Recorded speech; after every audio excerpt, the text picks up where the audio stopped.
obrigado pelo seu tempo, né? A paz de Cristo. E muito obrigado aí por tantos testes que a gente realizou antes, né? Simulou, Isso. e por esse momento tão importante que a gente está vivendo em nossa história, né? E acho que é de extrema importância um conteúdo como esse estar disponível aqui no canal para a gente ter diferentes visões de mundo e a importância, né, do diálogo e a construção do pensamento, como a gente tem visto hoje várias narrativas, né, sobre esse processo de construção do pensamento. E todo esse processo de construção de pensamento que a gente está observando na sociedade, tudo isso começa no maravilhoso mundo da imaginação, do cérebro humano. A gente tem diversas e poucas ainda, né, apesar de serem diversas, mas são poucas teses de doutorado sobre o tema, né, sobre o processo de construção de pensamentos. Né? A gente tem alguns autores, inclusive brasileiro, bem famoso, né, o professor Augusto Cury, ele tem uma tese de doutorado nessa área e já está publicada em mais de 70 países. E a gente sabe hoje que o cérebro humano, esse órgão fantástico, ele consegue produzir energia até para acender uma lâmpada, né, de 10 watts a 20, e tem em torno de 1,5 kg, tem mais de 160 mil veias, uma série de informações, neurônios, e a gente ainda é muito necessário, né, a neurociência avançar nessa área para entender um pouco melhor. E eu já ouvi um neurocientista falando sobre isso, e ele disse que a gente vai precisar em torno de 15, 20 até 30 anos para compreender melhor o processo de construção do pensamento. Né? A inteligência artificial, que é um ponto que ainda trabalha em cima de processos repetitivos, né? Quem me conhece sabe que eu sou professor e mestre em ciência da computação, trabalho com ciência de dados e inteligência artificial, mas a gente sabe que o que tem hoje de inteligência artificial no mundo é mais voltado a processos repetitivos, é a automação desses processos, e não no processo criativo, né, de construir pensamentos, de resolver problemas complexos, né? E aí é que entra todo o poder maravilhoso do cérebro humano e da imaginação, tá? Então, vou deixar vocês se apresentar, fique à vontade, tá? Você está em casa, a gente já tem um bom relacionamento aí de longos anos, né? Pode dar suas considerações iniciais e, mais uma vez, seja bem-vindo. Mestre Clóvis, muito obrigado também pela participação, né, de poder estar aqui, tá, poder agregar algum conhecimento, algum ponto de início do conhecimento. Quero agradecer também, é um prazer estar no Café com o Mestre e poder, assim, tratar sobre esse assunto que é de suma importância, né? Eu sou formado em História, tenho especialização em Ciências da Religião, também Metodologia do Ensino Superior e Educação Ambiental, né?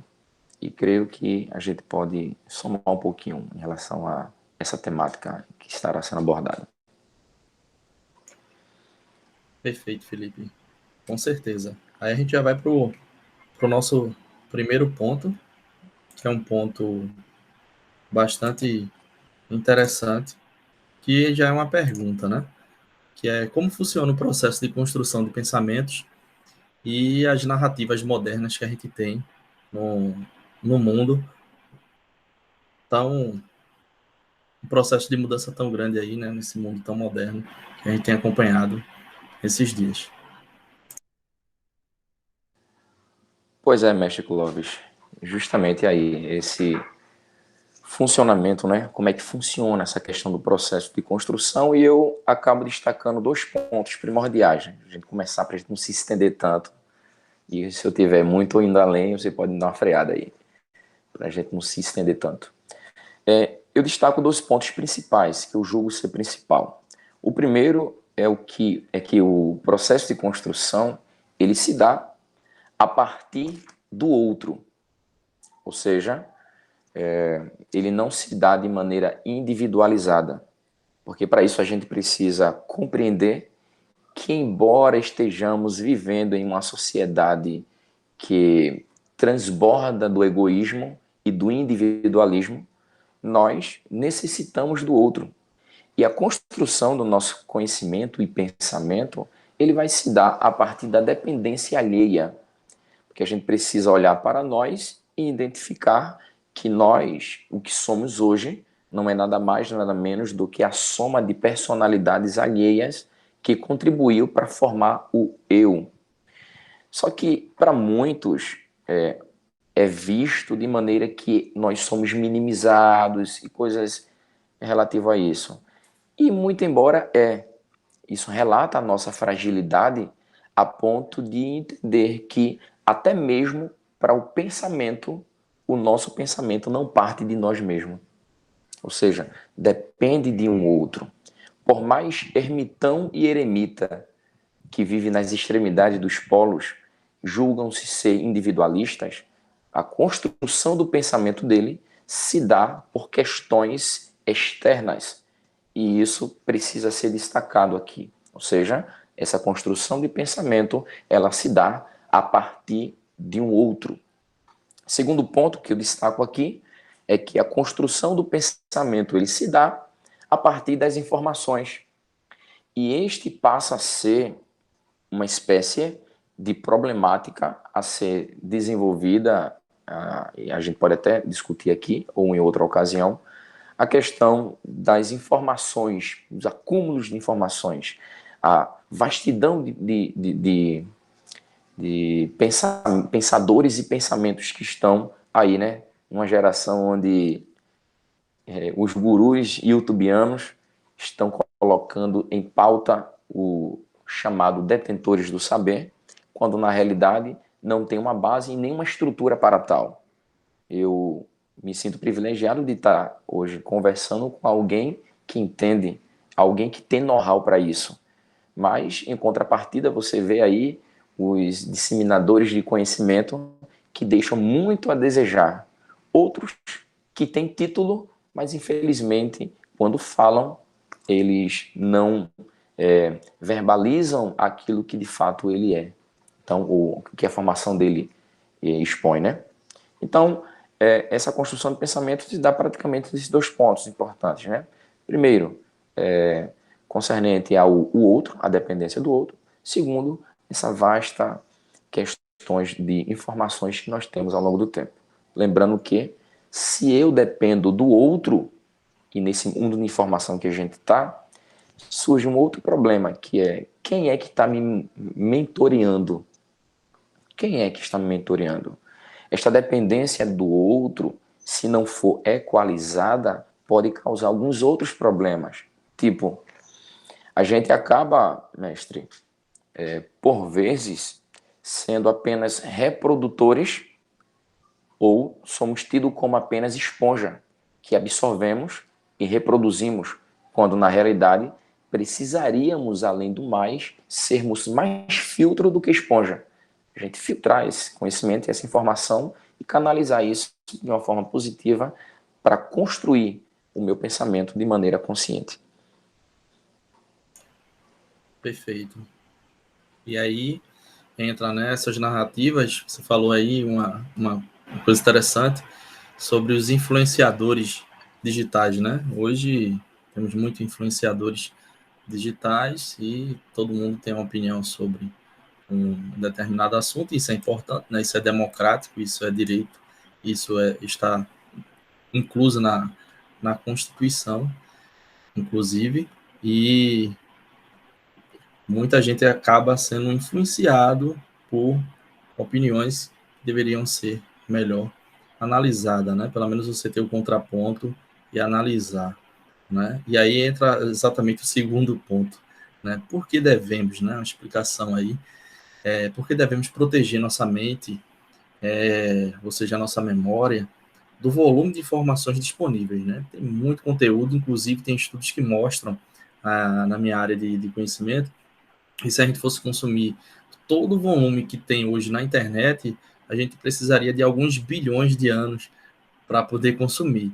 Lembrando que, enquanto a gente está conversando sobre isso, né, agora mesmo a gente está gerando conteúdo, meus filhos ali estão gerando um outro conteúdo, consumindo conteúdo no vídeo, então a gente, em paralelo, né, na linha do tempo, está sendo construindo vários objetos de aprendizagem, vários conteúdos estão sendo construídos agora, então seria impossível, humanamente falando, consumir todos os conteúdos. Por isso que a gente precisa filtrar, eliminar e evitar cair nessas armadilhas que existem em diversas plataformas, né? Não só aqui no YouTube, mas em outras plataformas que tem esse problema, né? E aí, qual a estratégia, Felipe? Como podemos, de fato, proteger a nossa mente, a nossa memória aí do volume disponível de tantas informações, inclusive com a Amazon, né, o Amazon Prime, Netflix e outras plataformas de streaming? Pergunta muito importante também, mestre Clóvis, onde eu começo a resposta falando que minha mãe sempre me disse, né? Tudo demais é veneno. E principalmente quando entramos nessa questão que até mesmo informação mal gerenciada torna-se também um malefício em vez de um benefício, né? Antigamente a gente tinha o chamado telefone sem fio. Não sei se já brincaram, já brincou disso, né? Certamente alguns que estarão participando e assistindo já brincou do telefone sem fio, onde era dito uma coisa ao primeiro que era o receptor da informação e uma fila extensa de pessoas onde chegava no final a resposta sempre era diferente daquilo que foi emitido no começo. E isso já ganhou um outro nome, vivemos na esfera não do telefone sem fio, mas a informação foi tão disseminada que a gente hoje em dia tem a chamada fake news, né? Agora mudou, modernizou, mas é sobre esse mesmo caminho. E é justamente por causa do volume de informação que acaba contendo alguns outros problemas por uma informação mal gerenciada ou por informações mal gerenciadas. E isso se dá principalmente quando se trata de questões alusivas ao eu, a mim, a nós como seres humanos, que não temos um HD externo, né, para colocar à parte essas informações e não somos um processador artificial. Somos seres humanos, estamos suscetíveis aí a, inclusive, dar um pane na nossa mente justamente por causa desse acúmulo de informação. O Dr. Augusto Cury, ele criou uma sigla chamada SPA, que é a Síndrome do Pensamento Acelerado. Mestre Clóvis, ele vai dizer que a gente está envolto em informação a partir do momento que a gente se acorda. A gente se acorda e a gente já começa a pegar o celular e já vê notícias da G1, o UOL, já começa a ver os nossos e-mails. A gente vive a informação, WhatsApp, etc. E quando a gente vai dormir, a gente não tem uma tecla de off. Não. A gente continua processando aquilo. E isso é um má gerenciamento das informações que a gente não consegue processar, a gente não consegue canalizar de maneira coerente ou gerencial mesmo. E isso é um problema que acaba acarretando e fazendo jus ao mês que nós estamos, né, Setembro Amarelo, causando algumas outras problemáticas de reações psicossomáticas, problemas que vai acarretar depressão, desequilíbrio emocional, alta tensão de estresse. Indício de suicídio acaba aumentando justamente por falta de uma coerência no gerenciamento desse pensamento, e isso causa muitos problemas. E, inclusive, diante de tudo isso, a gente precisa buscar alguns subterfúgios. A gente precisa tentar arranjar alguma alternativa para tentar corrigir ou minimizar essa problemática. Por exemplo, a ansiedade ela é normal. Todo ser humano ele tem a sua ansiedade, mas ela geralmente ela é potencializada por questões mínimas que nós não percebemos, que é justamente esse acúmulo vasto de informação. Então, o que é que a gente pode apresentar como uma espécie de solução? A gente vai fazer um levantamento e a gente entende que coisas simples, como dormir bem, que a gente muitas vezes passa despercebido e acha que quanto menos a gente dorme, a gente vai, quanto menos a gente dorme, a gente vai ser bem mais sucedido, quando na realidade a gente esquece que existe um fator mente. Chega um momento que essa mente não aguenta. Uma boa alimentação, ela pode estar justamente agregada a isso. Relações saudáveis e conversas harmoniosas em reuniões coletivas, isso aí pode muito bem, e isso trago o que eu falei no começo, a dependência do outro, no processo de construção. E para fechar, eu trago à tona a questão família, que muitas vezes ela é dissociada dessa questão. Mas se a gente entender, eu, por exemplo, quando eu estou com meus filhos, eu tenho 2 filhos, Vinícius, que tem 7 anos, e Gustavo, que tem 4 anos de idade, e quando a gente está ali sentadinho, ele já sabe. Ele diz, papai, o celular aqui não, né? Eles já sabem que eu sempre boto o celular, deixo ele distante, para eu viver aquele momento naquela minha bolha momentânea, que embora seja momentânea, ela vai somar muito no desenvolvimento da minha vida, inclusive do dia a dia, entendeu? Então, assim, você se desconecta do mundo, esquece de tudo quando você está ali, nesse momento chamado bolha familiar. E é interessante. Muito importante, Felipe. Extrema importância, né? E a gente sabe que sem esses momentos a gente não consegue construir, de fato, memórias positivas, relevantes, o que de fato é importante em nossas vidas, né? Nossas famílias, nossos diálogos, a relação e essa comunicação e interação, né? Seja no trabalho, em equipe, né? Que agora, diante da pandemia, né? Isso ficou mais complicado, né? Para ser feito, está sendo feito de forma virtual, boa parte dos setores econômicos, mas socialmente em casa, algumas famílias têm dificuldade, né? Porque viviam sem esse diálogo contínuo, sem essa convivência, né? E acabaram, muitos que trabalhavam, né? O pai trabalhava, a mãe trabalhava e a criança passava o dia em uma creche, por exemplo, ou em uma escola integral, e aí todo mundo está vivendo esse momento agora de se reinventar, né? E aprender, de fato, a interagir, a se comunicar melhor e ajudar os seus filhos, os pais a ajudar os filhos. E quando a gente faz esse processo de ajudar os nossos filhos, na verdade, a gente está se ajudando também. E isso é extremamente importante. Tem uma palavrinha que pode resumir tudo isso, é disciplina, né? Se a gente não tiver disciplina, a gente não consegue colocar isso em prática. E aí, o ponto 3 pode concluir. À vontade. É uma relação recíproca, né? Onde eu sou beneficiado, pois eu me desconecto das problemáticas existentes no dia a dia, e os nossos filhos acabam sendo beneficiados. Inclusive, eles vão ter essa memória também, e, consequentemente, isso vai somar com a construção do pensamento, inclusive, desta criança. Essa relação materna e paterna é apresentada de suma importância. Certeza. E a gente entra no ponto 3, né? Que é a existência de Deus em contraste ao problema do mal. Então, a existência de Deus em contraste ao problema do mal. E aí eu já vou começar com uma história, né? Como todo professor, a gente é contador de história. E foi de um barbeiro ateu, né? Que foi cuidar ali da barba e do cabelo de um cristão. E eles começaram a falar sobre os problemas do mundo, né? São vários, diversos, em várias dimensões, com várias origens, inclusive, diferentes. Né? E a gente sabe que nesses diálogos, né?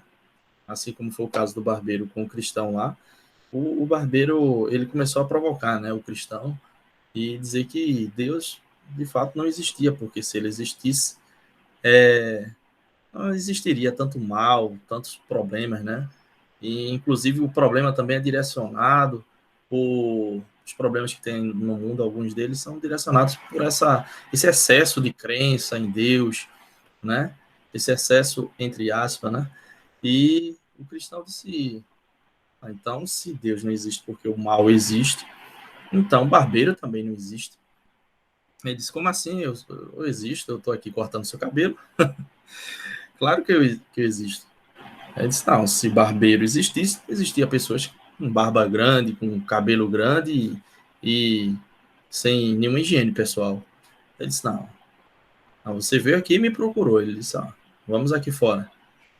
Aí foi para fora da barbearia e mostrou a ele ali um morador de rua, né, entre aspas, uma pessoa que estava em situação de rua, e ele mostrou, aí, se barbeiro existisse, ele não estaria naquela situação. E aí faz a gente refletir, né? Essa existência de Deus em contraste ao mal e à procura. E aí tem um outro ponto, antes de passar a palavra para você, que é Einstein, né? Quando era criança, tem aqui no YouTube tem um vídeo sobre isso, bem interessante, ele discutindo, né, com um professor de física, também cético, ateu, ele dizia, Deus não existe, e ali o professor deixava até de dar aula para pregar aquilo, né, e levar aquele direcionamento para os alunos, e aí Einstein, ainda quando criança, disse, se Deus não existe, então a luz não existe. Esse como assim? A luz existe, é comprovado fisicamente, cientificamente, e começou o processo de explicação científica. E disse, então, a escuridão. Se você tira a luz, há uma sombra, né? Uma escuridão. E a escuridão é justamente a falta de luz. Né? Então, nesse processo todo aí, fez o professor também refletir, né? Então, a existência de Deus em contraste ao mal tem vários cenários, várias situações, e aí a gente tem várias ilustrações para ajudar a, a gente refletir sobre isso. E aí eu queria ouvir, né, sua visão sobre esse ponto tão importante em um momento tão cristofóbico que a gente está vivendo, né, que é uma palavra até, a fobia, palavra da, do momento, né, da moda também. E a gente sabe que a religião hoje mais perseguida do mundo, né, com mais de 250 milhões de pessoas perseguidas no mundo, é realmente quem é cristão e quem acredita em Deus.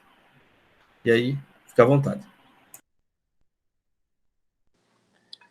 Muito bem colocado, ilustração muito boa. Mestre Clóvis, essa indagação, essa pergunta, esses questionamentos não são de hoje, né? Muito embora a gente chega no estopim da geração incrédula. Muito embora isso aí já veio há muitos tempos atrás, inclusive a filosofia pré-socrática, ela sempre tentou entender de onde vinham as coisas, não é? Foi aí que a gente pegou aquelas 3 perguntas da humanidade: quem sou eu, de onde vim e para onde vou? Essa dúvida, essa descrença pairava naquela época, pairava no período do medievo e, por incrível que pareça, ainda perdura nos dias de hoje, principalmente por vivermos em uma geração antropocêntrica, ou seja, onde o homem ele acaba sendo o centro a ponto de tirar Deus, que era o seu centro. E isso na história bíblica sempre trouxe complicações, visto que a gente vai perceber que no livro de 1 Samuel, quando houve a necessidade por parte do povo de que se fosse instituído um Deus, fazendo-se ruptura com o chamado teocracia, a partir dali houve um problema que eles não vislumbrava que acontecesse. E, infelizmente, acabou acontecendo, chegando até onde a gente está. E isso, na nossa geração, tem acontecido de maneira visível e patente, onde isso acaba abrindo arestas para que pressupostos nietzschianos venham a acontecer, onde a reflexão é, ora, Deus não existe. Então, principalmente em uma época em que a gente começa a fazer aquela espécie de sincronia. Ora, se o mal acontece, obviamente Deus não está nem aí para esses acontecimentos. Quando na realidade, quando vamos trabalhar essa questão da existência de Deus, a gente precisa primeiro entender que acima de tudo Deus existe, independente da credibilidade das pessoas em relação a ele. Deus não vai deixar de existir se algum indivíduo não acredita nele. Ele é soberano E isso independe de qualquer questionamento. Ah, se ele existe ou se ele não existe, isso não vai alterar a soberania de Deus. Ele continua sentado no seu trono, com todo o poder, tanto nos céus como na terra. Isso não inviabiliza o agir de Deus nem a sua soberania. Outro ponto é que a resposta para essa indagação é através do trabalho de uma perspectiva teológica chamada livre-arbítrio. A gente vai entender que Deus, ele de fato criou as coisas retas e esses indivíduos buscaram outras invenções. Outro ponto que a gente pode alacar aqui, de maneira pontual, é o que o professor Luiz Saião, inclusive vou indicar esse livro no finalzinho aqui, Luiz Saião, ele vai falar que, de maneira comparativa, alegórica, ele vai fazer uma comparação em relação à existência do ferro. Ele diz que quem constrói ou quem faz o ferro, não faz o ferro enferrujado, mas o ferro, através do tempo, vai acabar se enferrujando. E isso traz à tona justamente a questão da existência humana. Deus fez o homem reto. O mal, por sua vez, em aspas, foi uma possibilidade através de uma criação. Pois a gente precisa observar o seguinte: se Deus ele criou o homem, um homem livre, obviamente existia uma possibilidade que este homem se transformasse em mal. Então, Deus ele cria um homem, mas não cria o mal, mas cria a possibilidade através desse livre-arbítrio. Então, diante disso, a gente começa a entender essa questão, e vou citar uma frase do próprio Luiz Saião, quando ele vai dizer assim: o mal sempre foi uma possibilidade, visto que Deus fez-nos dotados de livre-arbítrio. Então, a gente amarra, a gente faz esse fechamento e sempre realçando a soberania de Deus acima de tudo, que não inviabiliza as catástrofes. As catástrofes, eles acontecem por permissão de Deus. Obviamente, existe aí por trás de tudo isso uma questão que a gente pode chamar de um senso de Deus em relação a isso. Por quê? Se Deus permitiu, ele sabe por que permitiu.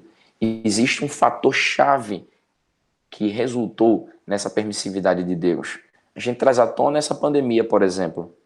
Na história da humanidade, nunca se viu continentes se dobrarem em um jejum mundial. Deus, ele foi mais citado nessa pandemia do que qualquer outra coisa. Em segundo lugar, né, como eu já tinha dito, quem foi citado depois de Deus mais foi Jair Messias Bolsonaro. Mas trazendo essa realidade, Deus ele foi citado. Quer bem, quer mal, as pessoas pensaram em Deus. E isso é um ponto positivo que a gente consegue entender nessa questão da pandemia. E nesse ponto, só para concluir, é até estranho, né, a gente discutir sobre uma pessoa ou sobre Deus. Como é que a gente vai discutir uma pessoa que não existe? É a mesma coisa se a gente fosse discutir aqui sobre uma girafa. Suponhamos que uma girafa existe. Então, como a gente se discute uma coisa que não existe, não faz sentido algum, né? Só o fato de ter discussões, inclusive conversas e diálogos entre ateu e padres, por exemplo, como tem livros aqui citados, né? O Crer ou Não Crer, o padre apostólico romano Fábio de Mello e o professor cético, né, declarado Leandro Carnal. Só o fato de eles estarem dialogando sobre Deus já, já mostra que, de fato, há uma existência ali, porque senão não seria lógico, né? Mas vamos para o quarto ponto, que é sobre a educação cristã, né, e suas contribuições para a formação do pensamento. Pois bem, mestre Clóvis, quando a gente fala em educação cristã, a gente precisa fazer um resgate histórico, onde a gente precisa buscar as raízes do cristianismo, que está envolto ao judaísmo. E quando eu falo de judaísmo, eu estou falando do povo da letra. São assim considerados o povo do livro. E quando é falado o povo do livro, não é necessariamente o povo das sagradas letras. Não necessariamente. Por quê? Além do mais, ele vai tratar como o povo das normas, o povo da ética, o povo da padronização, enfim, o povo do estudo, pois existe uma grande relação entre o ensino-aprendizagem de cunho judaico. Isso você vai ver na história do judaísmo, onde, inclusive no maior prêmio que é citado por muitos, que muitos almejam na realidade, o prêmio é o Prêmio Nobel, onde foi criado no ano de 1901, onde você vê que até no ano de 1969, 40% das pessoas que subiram no palco com o prêmio foram judeus, e principalmente na área de ciência. O povo judeu é um povo inteligente, é um povo que não pode ser considerado como muita gente cita aí. Dizem que o cristianismo ele é de fato a âncora de estagnação do conhecimento. E quem pensa assim está refletindo sobre uma inverdade. E isso porque não conhece a história do cristianismo. Mais à frente você vai ver, inclusive na história do próprio cristianismo ainda, você vai perceber que no período da Reforma Protestante, o próprio Martinho Lutero, ele foi o responsável pela criação das escolas de maneira convencional, ou seja, das escolas que a gente entende como escola isso, muito embora influenciado por uma cultura helenística, mas não necessariamente foi criado por eles. De maneira que o próprio Martinho Lutero, ele foi pesquisar o nível de alfabetização que existia ao seu entorno e percebeu que era muito grande. E disse que, para que pudesse ensinar as Sagradas Escrituras, se fazia necessário sentar com essas pessoas para poder lhe ensinar. Então, de maneira convencional, tendo professor, tendo cadeiras, alunos e um material didático a ser passado. Isso aconteceu no bojo do cristianismo, na Reforma Protestante. E muita gente não vai entender assim. Inclusive, quem trouxe as escolas convencionais, inclusive para o Brasil, no período da colonização, foi justamente os padres jesuítas, que vieram de Portugal para ensinar. Ou seja, aqui no Brasil, a cadeira que predominava a princípio era uma ética europeia, era um padrão metodológico europeu, e a Europa é considerado como o bojo do conhecimento. E o cristianismo veio de onde? Não é? A Bíblia vai dizer em Atos dos Apóstolos, capítulo 16, que o evangelho ele se alavancou na Europa Ocidental justamente pela ministração de Paulo, a cidade chamada de Filipos, onde uma mulher chamada Lídia ela é convertida. Esse histórico é uma questão muito longa, muito extensa, mestre Clóvis, onde a gente poderia tratar em uma outra ocasião. Mas é somente para deixar ciente que o cristianismo, quando ele é retratado como uma âncora de estagnação do conhecimento, ou da construção, inclusive, do pensamento, é uma inverdade, é um engoto, onde, na realidade, o cristianismo ele tem sim o seu fundamento. E a educação cristã, por sua vez, ela precisa ser entendida justamente de maneira diferenciada do que é classificado o ensino religioso. O ensino religioso, ele é aquele ensino que é pautado dentro das instituições cristãs, denominadas cristãs, quando na realidade a educação cristã não necessariamente ela deve ser difundida ou disseminada dentro de instituições exclusivamente religiosas. Por quê? Enquanto o ensino religioso, ele vai ser tratado princípios, vai ser tratado as Sagradas Escrituras de maneira contundente. Por outro lado, a educação cristã, ela vai trabalhar os princípios que giram em torno do cristianismo. E isso, colocado em pauta de maneira transversal, pode ser aplicada tanto na esfera institucional cristã, como, muito embora, pode ser aplicado dentro de uma escola que ela não levante nenhuma bandeira dogmática. Então, é por aí que a gente entende que o cristianismo ele pode somar, pode agregar conhecimento e não vai trabalhar apenas na formação da mente.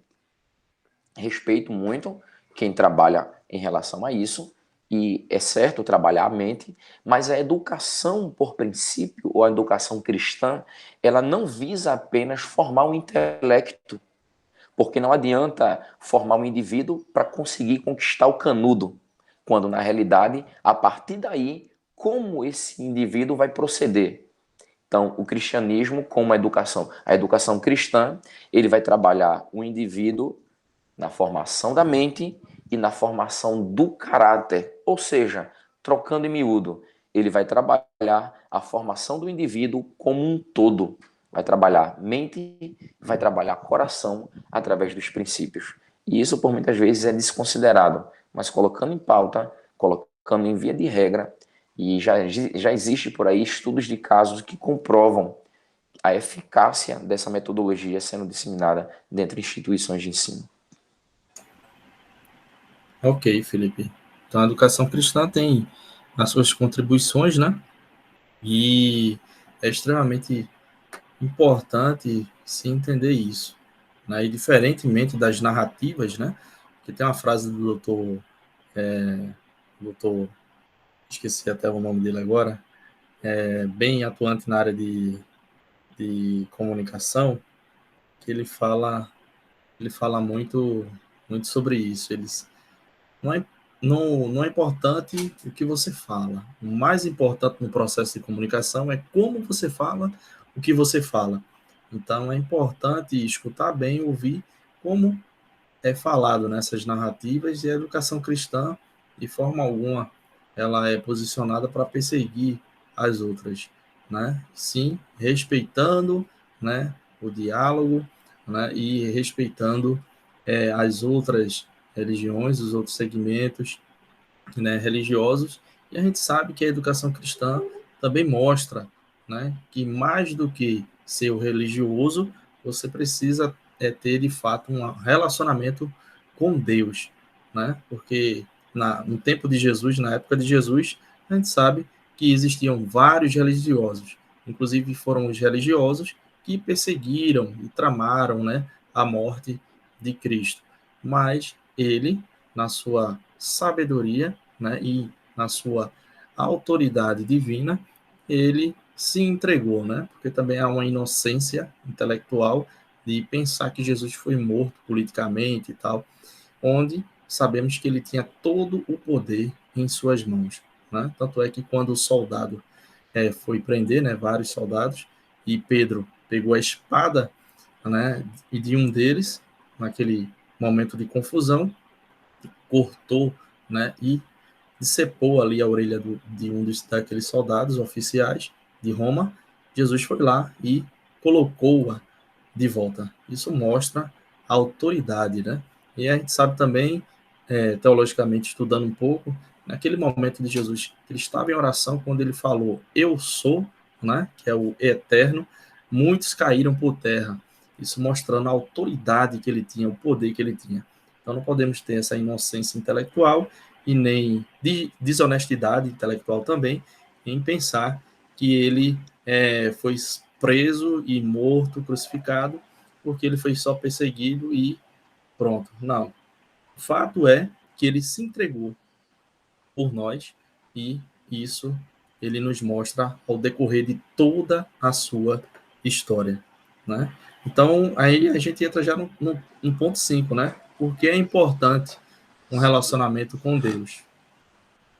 Só fazendo um fechamento, se o senhor me autorizar, Sim, com certeza. é tão provável, e eu acho isso uma covardia, trazer à tona ou minimizar o cristianismo, ou informar ou desinformar que o cristianismo ele é uma vertente do pensamento de estagnação de conhecimento que o próprio Jesus, a gente vai ver, Clóvis, você citou muito bem aí essas passagens, é mais chamado na Bíblia de mestre ou professor, rabi, naquela ocasião, é mais chamado disso do que propriamente pregador.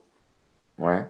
Muito embora existe uma convergência na época em que foi escrito isso entre o pregador e mestre, mas isso fica para uma outra questão, estudos exegéticos, mas que vai trabalhar Jesus mais como mestre do que pregador, porque ele como mestre, ele ensinava, como mestre ele empregava, e como pregador ele ensinava, e como pregador ele pregava. Então, nisso a gente precisa entender que Jesus, ele foi exatamente o espelho para nós cristãos nos dias odiernos, que não somos esse povinho inletrado que não conhece. Paulo mesmo, você vê, Paulo mesmo foi o ícone do desenvolvimento do conhecimento tanto da questão romana, judaica, como das questões alusivas ao cristianismo propriamente dito, né?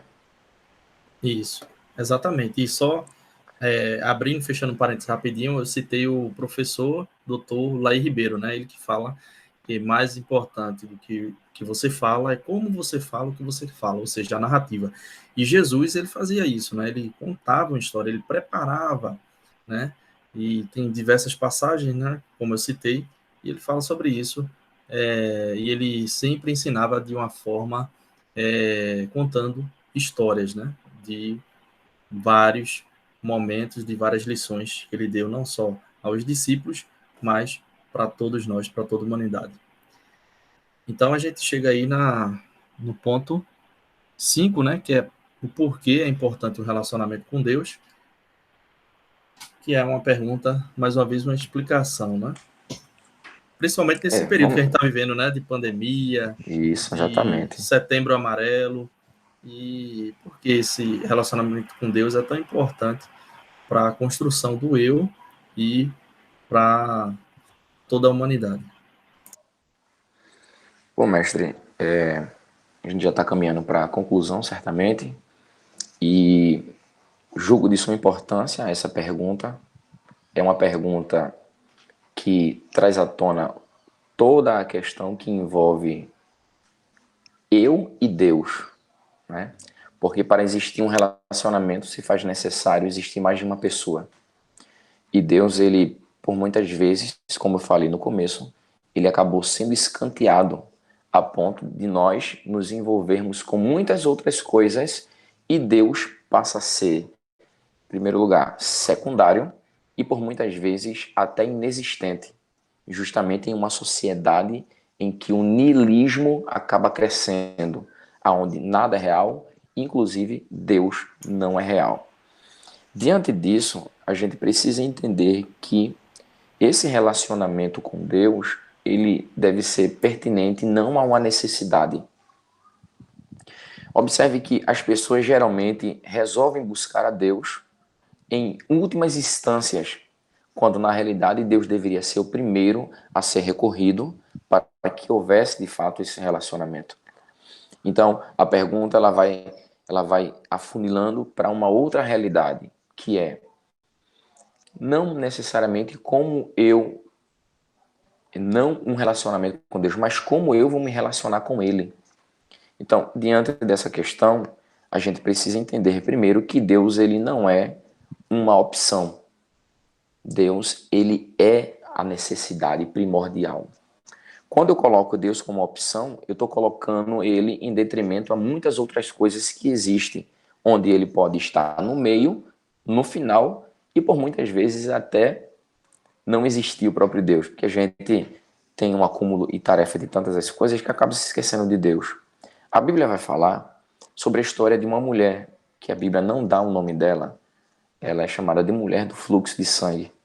Observando o texto, a gente vai perceber que essa mulher, ela tem um fluxo de sangue e nesse fluxo de sangue que ela tinha, ela não procurou Jesus de imediato, mas a Bíblia vai dizer que ela procurou médico, depois vai dizer que ela gastou tudo que tinha e por último vai dizer que ela resolveu ir ao encontro de Cristo.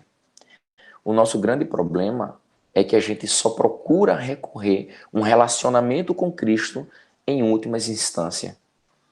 Então, isso coloca Deus como secundário e Deus acaba sendo esquecido. A importância desse relacionamento com Deus, ou como ter esse relacionamento com Deus, é observar fielmente e com veemência as Sagradas Escrituras. Não existe outra alternativa de envolvimento e relacionamento inicial com Deus, a não ser através das Sagradas Escrituras. E isso a gente pode perceber que os mentores do cristianismo, do desenvolvimento do cristianismo, tiveram experiências magníficas com Deus através ou a partir das Sagradas Escrituras. O próprio Martinho Lutero, através do livro de Romanos, como também Agostinho, através das Sagradas Escrituras, teve um encontro com Cristo, onde abriu a sua mente para entender quem de fato era o próprio Cristo. Então, assim, primeiro, esse relacionamento com Deus, ele se dá por meio das Sagradas Escrituras. E o próprio apóstolo Paulo, que eu sempre trago isso à tona, mestre Clóvis, porque tem muita gente que acha caretice de nossa parte e acha que a gente é bitolado, quando na realidade não é. Onde o próprio apóstolo Paulo vai dizer: transformai-vos pela renovação da nossa mente. Então, ele vai trazer à tona. E isso acontece através do quê? Das Sagradas Escrituras, aonde haverá um bom relacionamento com Deus eficaz. A igreja, onde é que a igreja entra nesse local, nesse lugar? O que é que a igreja tem a ver com o meu relacionamento com Deus?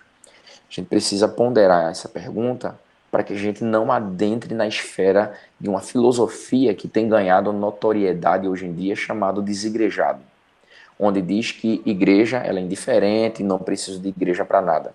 Mas você vai precisar ponderar aí que quando eu tenho um relacionamento com Deus e não tenho um relacionamento com meu irmão, há aí algum déficit, há aí algum problema e um desequilíbrio.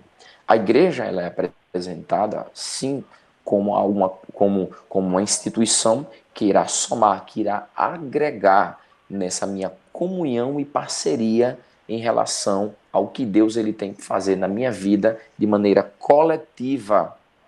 Mas o relacionamento com Deus, ele não é necessariamente coletivo. A igreja a gente tem um relacionamento coletivo, mas quando a gente vai tratar de um relacionamento com Deus, aí é um relacionamento de maneira íntima. Não Individual. minimizando, Isso. não desprezando a igreja como instituição, que isso fique Isso. claro, não minimizando, mas trazendo à tona que o relacionamento com Deus independe de instituição. Não, que é isso, Exatamente. que ficou meio, se ficou meio vago, o entendimento coerente é mais ou menos esse. Isso. Até Instituição porque e tem, uma. até porque tem locais que não tem, né? Igreja, não tem Exatamente, nenhuma instituição. E igreja, né, se a gente fosse traduzir, a igreja significa o quê? É comunidade, né? É um lugar exatamente, onde você vai congregar. Isso tem várias denominações e aí você vai procurar uma, obviamente que você se sinta bem. Claro, se você está em uma que você não se sente bem, você pode visitar outras e procurar até encontrar, né, de fato, uma comunidade cristã, né, que é a igreja, para você congregar, fazer parte e ter esse relacionamento e comunhão com os seus irmãos, que é tão importante no processo de construção do seu pensamento cristão, da fé e do seu dia a dia, né? Do seu caminhar e na sua exatamente. jornada como o cristão, né? Isso. E um ponto importante também sobre a nossa jornada como cristão, né? Muita gente fala, Felipe, sobre eu já vi um canal famoso aqui no YouTube sobre isso, e o professor lá falava que na história do cristianismo, o cristão, ele, essa nomenclatura, né, do cristão vem de Paulo. E aí, porque foi no momento que Paulo sai para suas viagens missionárias, né, com toda a sua capacidade intelectual, e quando ele se converteu a Cristo, a Jesus, ali naquele momento que ele se encontrou e teve todo aquele processo, que a gente não vai entrar em tantos detalhes, tem vídeos específicos sobre isso, e ele teve aquele encontro com Jesus e ele se converteu e começou a pregar. Passou de perseguidor, né, a ser perseguido, né? E eu já vi e ouvi aqui sobre isso dizendo que o cristianismo, quem fundou foi Paulo, e tem uma corrente sobre isso, né? Inclusive uma corrente sistemática sobre isso, dizendo que Paulo é o fundador do cristianismo. E só para a gente deixar isso claro, né, nossas considerações, para a gente ir para as considerações finais, isso é verdade, Felipe? Bom, mestre Clóvis, só para amarrar a coluna anterior, relacionamentos geram relacionamentos. Um bom relacionamento com Deus me dará um bom relacionamento com meu irmão. E isso, a instituição, ela tem o seu papel fundamental. Sobre Paulo e o fundador do cristianismo, eu já escutei falar, obviamente, é quando vai trabalhar o cristianismo apenas de cunho histórico, onde não vai trazer à tona a questão da fé. Mas a gente precisa entender que a palavra cristãos, ela vai surgir num cenário não de elucidar o cristianismo de maneira positiva, mas sim de maneira pejorativa. Em Atos dos Apóstolos, capítulo 11, verso 26, vai ser em Antioquia que os cristãos vão ser chamados de cristão pela primeira vez. E daí, a gente, quando entra na questão de Paulo vai falar de Paulo no capítulo 9 de Atos, aqui no capítulo 9 de Atos. Capítulo 11, o cristianismo, ele recebe essa nomenclatura. Onde, na realidade, Paulo, ele vai ser não necessariamente o fundador, ele vai ser o sistematizador, aquele que vai trabalhar a organização daquilo que foi produzido de maneira clara, e existe recursos históricos que comprovam isso, que é justamente aquilo que Cristo começou. Ele vai pegar todos os ensinamentos de Cristo, de maneira que até os ensinamentos de Paulo, ele é mais sistematizado e mais, e eu posso até chamar assim, mais extenso do que aquilo que Jesus começou, né? E isso é interessante destacar aqui também. Paulo, ele não vai ser o fundador, ele vai sistematizar aquilo que Cristo e os apóstolos produziram em relação ao que a gente chama de cristianismo, que até então não tinha essa nomenclatura. Quando na realidade Paulo ele vai organizar, por isso que a gente tem hoje chamada a teologia sistemática, né, que vai trabalhar justamente as principais doutrinas do cristianismo. Paulo ele vai trabalhar praticamente isso, dividido praticamente em 13 cartas apostólicas, que ele vai justamente trabalhar isso, algumas pastorais e etc. Entendeu? Então, ele não é necessariamente o fundador, ele vai ser o Perfeito. sistematizador disso, ele vai reorganizar aquilo que foi produzido por Cristo e pelos seus discípulos. Perfeito. Jesus como um semeador, né, de ideias e fundador, verdadeiro fundador, né, do cristianismo, né? A gente sabe que Cristo ele é visto como o fundador, né, para as três principais religiões hoje do mundo, inclusive, né? E a gente tendo nosso entendimento, nossa visão de mundo que Jesus de Nazaré foi o fundador do cristianismo, ele sim foi o semeador de ideias, e Pedro, os outros apóstolos e Paulo, né, para ser apóstolo, é importante frisar também, biblicamente, né, historicamente, teria que ter um encontro com Jesus, né, e Paulo teve esse encontro com Cristo, e ele foi, sim, um apóstolo levantado por Cristo, e conseguiu sistematizar isso, semear essas sementes que foram deixadas, né, e levar,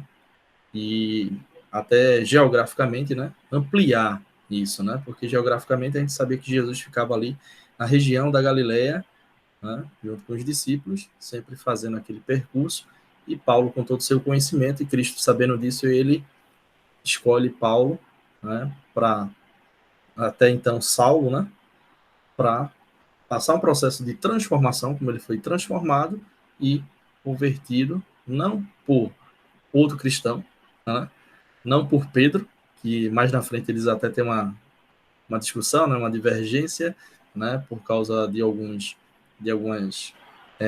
doutrinas, inclusive, e isso é frisado, né, por Paulo, que não seja Pedro, a igreja de Pedro, e nem a minha, né, de Paulo, mas que seja de Cristo, porque ele é o autor e consumador da nossa fé. Então a gente entra aí já nas considerações finais e sugestões de livros. Fique à vontade, Felipe, para passar suas considerações, sugestões. Ótimo. Pronto, mestre. A princípio eu queria agradecer ao mestre, né, por essa oportunidade de a gente estar aqui discutindo, né, de maneira muito sadia e acreditando que a gente poder agregar conhecimento de alguma forma e certamente vai servir para alguém. E elogiar também o canal, né, dizer que maravilhosa iniciativa. Eu sei que o seu canal é um canal voltado para questões mais científicas, porém essa aresta que você abriu, essa brecha que você abriu, é de suma importância para salientar que se faz necessário a gente trabalhar tanto na esfera da fé como na esfera da ciência, né? E crescer na graça do conhecimento. Isso é sadio e de suma importância. E Também é uma, desculpa interromper, e uma não anula a outra, né? Como muitos também exatamente divulgam isso. isso. Elas podem se comunicar muito bem, não é Com isso? certeza. Quero também desejar sucesso aí nessa nova empreitada aí. Certamente vai ter outros vídeos dessa mesma pegada e dizer que é sempre bom. Quero indicar alguns livros. Primeiro, eu quero indicar um livro chamado Crer é Pensar, né? Esse livro é de John Stott. Eu não tenho ele ainda. Ele está na minha galeria de ser adquirido. É um livro muito bom. É um livro que eu já li a sua resenha e tenho ele em parte em PDF e já li, muito bom. Mas eu quero ele físico. Eu sou daqueles ainda que gosto muito de livro físico. Gosto de pegar, gosto de riscar. Quero também indicar o livro de Norman Geisler, que é Não Tenho Fé o Suficiente para Ser Ateu. É um livro muito bom, onde vai trabalhar a importância dessa defesa apologética, onde na realidade, mestre Clóvis, Cristo não precisa de ninguém para lhe defender. Somos Exato. nós que precisamos defender o nosso fundamento. Então, essa é a premissa da apologética, né? Não defender Cristo, mas defender o fundamento da nossa credibilidade e da nossa crença. Outro livro que eu quero indicar aos nossos irmãos internautas é o livro Resposta aos Céticos, onde aqui ele vai alacar problema do mal, a relação que existe entre Cristo, milagre e a sociedade. Ele vai trazer à tona também o que é de fato a verdade. E esse é um outro problema, viu? Esse é outro problema, Outra onde live. até onde pressupostos piagetianos vão dizer que não existe essa verdade absoluta, não existe, não vai existir, trabalha muito a relatividade.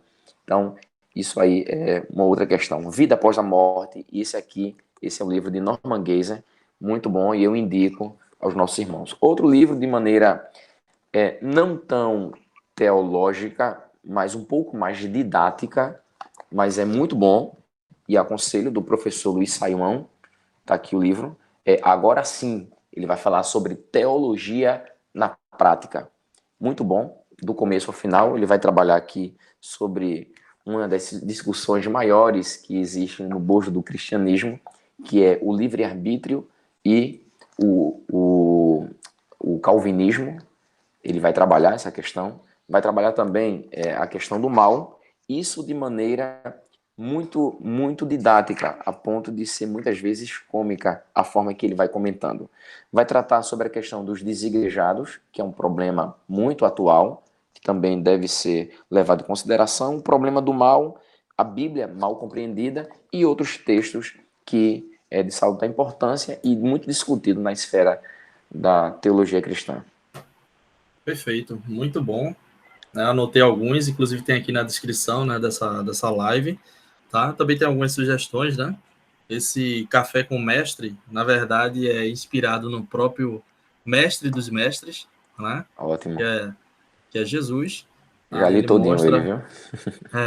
é excelente, tá? E fez Nunca parte da minha desista. dissertação, viu? Na minha dissertação citei esse livro aí. Que massa. E, ó, Nunca desista dos seus sonhos, muito bom também. De Gênio e Louco, todo mundo tem um pouco, tá? Todos eles são de Augusto Cury. Eu recomendo, que era um ateu, inclusive, né? Como ele mesmo fala, era um dos ateus mais, né, ceticistas aí, mais sistemáticos e ferrenhos que já pisou nessa terra, né? O Peregrino, tem parte 1 e parte 2, recomendo o Peregrino, principalmente para os nossos amigos e irmãos cristãos que estão nos De John acompanhando. Bunyan. John Bonner. Tem um filme também, recomendo, muito Isso. bom. Tem uma versão mais antiga e tem uma versão mais atualizada. Tem também Cristiana, né, que é a parte 2, também tem filme. E tem o Jovem Cristão, que é o Jovem Cristiano, que é o filho dele. Também já está disponível em vídeo aí, em alguns canais eles têm disponibilizado. O Mestre da Sensibilidade, né, que faz parte da série O Mestre dos Mestres, Isso. mostra toda a inteligência e a capacidade divina de Cristo, né? Não há ninguém com a capacidade emocional como ele. Pais brilhantes, professores fascinantes. Então, quem é pai como eu e você, tem filhos pequenos Isso. ou grandes, recomendo. E quem é professor também, independente se tem filho ou não, recomendo. O Código da Inteligência, onde ele fala Muito bom. muitas coisas importantes sobre, por exemplo, né? Código do carisma, né? Código da intuição Muito bom. criativa, código do eu como gestor da emoção, o código do eu como gestor do intelecto, o código da autocrítica, da resiliência, do altruísmo e do debate de ideias, né? Isso é muito importante. Tem aqui o crer ou não crer, que a gente citou durante Sim. essa aula, né? Essa live aqui, Carnal, né?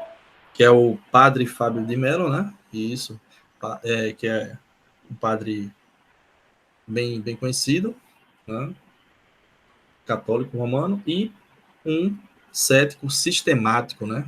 Ele que é um dos que levam o ceticismo de forma sistemática, né? Um ateu de forma sistemática, e é um diálogo sobre Deus, né? E aí, como eu falei, só o fato de você estar dialogando sobre Deus já mostra que ele existe, né? Senão não tem lógica, né? Por isso que eu não tenho fé suficiente para ser ateu. Mas tem esse aqui também, O Sonho, O Vendedor de Sonhos, que inclusive tem filme também, próprio Augusto Cury. Tem o 2, que é já a Revolução dos Anônimos, né? E tem o 3, que é O Semeador de Ideias. Eu também gosto muito de livros físicos, né? Principalmente os livros que eu tenho como coleção, leio. Alguns deles têm audiolivro, tá? Para quem gosta de ouvir. Aí, de repente, não pode ficar com a lâmpada acesa à noite e tal. Recomendo. E é isso. Eu agradeço demais, Felipe, a sua participação. Deus continue abençoando você, sua família. Que continue lhe iluminando nesse processo de diálogo, de conversa e de esclarecimento e honestidade, né? Intelectual, que a gente não tem visto com facilidade isso na sociedade. As narrativas são bem conduzidas e levadas, direcionadas para diversos pontos que não são fatos, né? São inverdades, E muito obrigado aí pela sua generosidade, seu tempo, amizade, e fica à vontade. Amém, meu irmão. Abração aí pra você, também sua família. E sucesso aí no canal, viu? Sucesso aí, o pessoal Valeu. aí. Se inscreva mesmo aí. Vale a pena. E principalmente aqueles amantes da tecnologia. Valeu, muito obrigado. Deus abençoe, um abração. Abração, meu irmão. Com Abraço. Deus. Amém.